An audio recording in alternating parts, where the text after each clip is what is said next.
Hey, salut à tous, bienvenue dans cette nouvelle vidéo. Aujourd'hui, je vais essayer de garder cette vidéo très courte et d'aller à l'essentiel. Bref, c'est parti, on y va. On va parler du Fox Pinocchio de chez hackermodel.eu. C'est parti.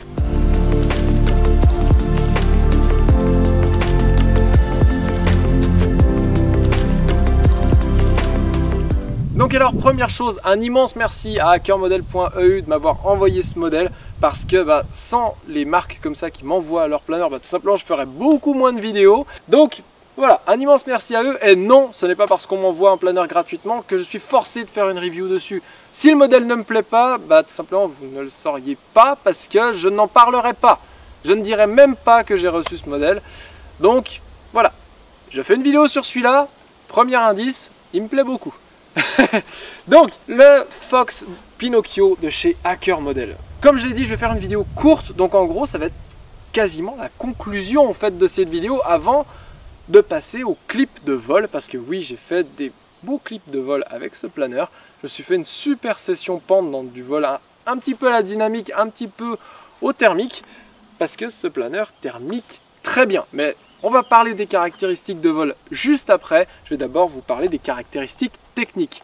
C'est un planeur de 2 mètres d'envergure et 1,5 m de long, si je ne me trompe pas.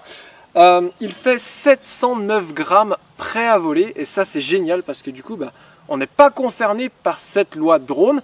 Si vous ne savez pas ce que c'est que la loi drone, tout simplement je vous invite à vous renseigner, parce que quand on fait de l'aéromodélisme, c'est bizarre, mais on doit être au courant de ce qui se passe au niveau de la loi drone. Et donc ça, le fait qu'il fasse 709 grammes, c'est juste génialissime, parce que moi ici, je vole quasiment jamais sur des pentes FFM, et du coup j'ai que des planeurs qui font moins de 800 grammes. Et donc je me disais, mince, s'il fait plus de 800 grammes, ça va pas être pratique. Mais parfait, il fait 709 grammes prêt à voler, donc c'est juste génialissime. Donc une petite chose à savoir aussi, ce planeur est un kit, donc beaucoup est fait, donc la structure est entièrement faite, les volets sont faits, etc. Mais par contre, vous devez faire les passages de commande pour les empennages, vous devez mettre les empennages en place, vous devez mettre tous les servos en place, mettre la platine en place, creuser l'emplacement batterie. Les passages pour les fils de servos sont eux déjà faits. Vous devez également faire l'emplanture des ailes, donc l'endroit où ça va rejoindre le fuselage. Il y a quelques trucs à faire, c'est pas énorme, et surtout la notice est extrêmement bien faite, et également l'article de Pierre Rondel aide beaucoup.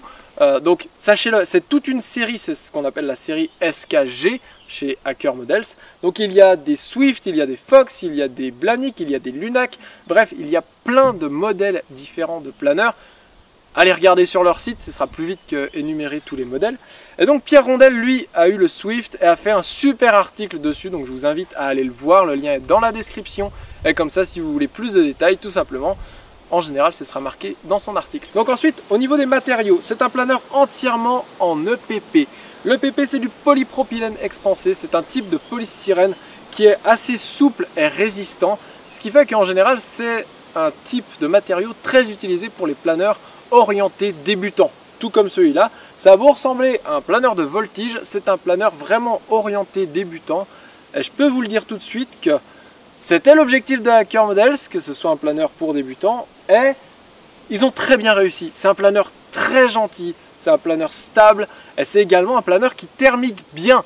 Ça a été ma plus grosse surprise, et franchement, planeur très agréable à faire voler en petites conditions, même personnellement je trouve que c'est là qu'il est le plus agréable à faire voler, parce que ça reste un planeur léger, donc du coup dès que ça commence à se gâter, à passer au-delà des 20-25 km/h de vent, le planeur commence à se faire un petit peu plus chahuter, et là il commence à perdre de son charme.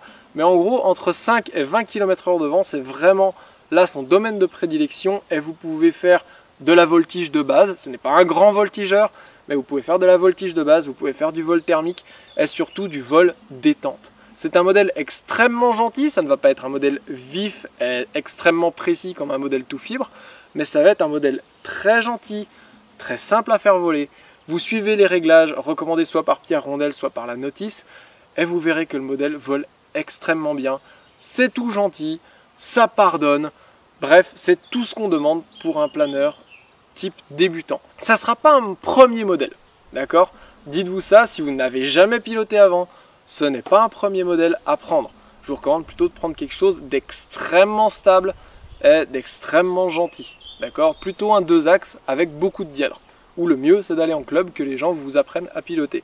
Mais par contre, comme deuxième modèle, ce sera juste excellent. En plus, il existe une version motorisable qui est également vendue sur Flash RC et à Cœur Modèle, parce que ce planeur là vous pouvez le prendre chez Flash RC en France. Donc ça c'est plutôt cool. Donc voilà, il est en version motorisable. Il y a également un troisième emplacement cerveau à l'intérieur pour que vous puissiez mettre par exemple un crochet de remorquage si vous voulez le faire remorquer derrière un avion. Radiocommandé bien sûr. Et aussi vous pouvez découper dans la mousse et mettre un crochet de treuillage pour l'envoyer au sando. Et ça c'est pas mal non plus. Donc bref, un modèle très complet, facile, solide. Pour moi le cahier des charges est rempli à 100%. Donc oui, je recommande ce planeur et je peux vous le dire, il va pas passer beaucoup de temps sur l'étagère. Dès qu'il y a les conditions, il sera en l'air. Donc voilà, c'était tout pour la partie blabla. Maintenant, on va faire voler ce joli bébé. C'est parti.